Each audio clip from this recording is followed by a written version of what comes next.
ক্যালেন্ডারে বুধবার হলেও আদতের রবিবার দ্বারে এসে ডাক দিল ২৫শে বৈশাখ।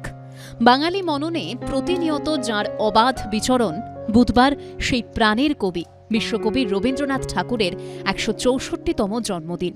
গোটা রাজ্য গোটা দেশের মতো বিশ্বকবিকে শ্রদ্ধার্ঘ্য অর্পণ করল বালির নিক্কণ সাংস্কৃতিক সংস্থা। ২৫তম বর্ষে এবারে তাদের প্রভাত ফেরির বিষয় ২৫শে ২৫।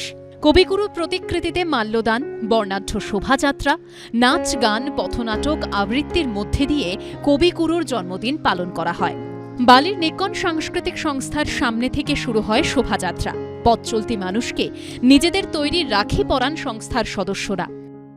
২৫ বছর পেরিয়ে যাওয়াটা সত্যি একটা বিরাট ব্যাপার। ১৯৯৯ সাল থেকে আমাদের প্রভাত ফেরি শুরু হয়েছিল। ২০২১ সালে যখন কোভিডের মারাত্মক অবস্থা, তখন আমাদের সে বছর প্রভাত ফেরি করা সম্ভব হয়নি, কিন্তু তারপর থেকে বা তার আগেও আমাদের ধারাবাহিকভাবে চলে এসেছে এই প্রভাত ফেরি। প্রত্যেকবার একটা বিষয়কে নিয়ে এই প্রভাত ফেরি হয়।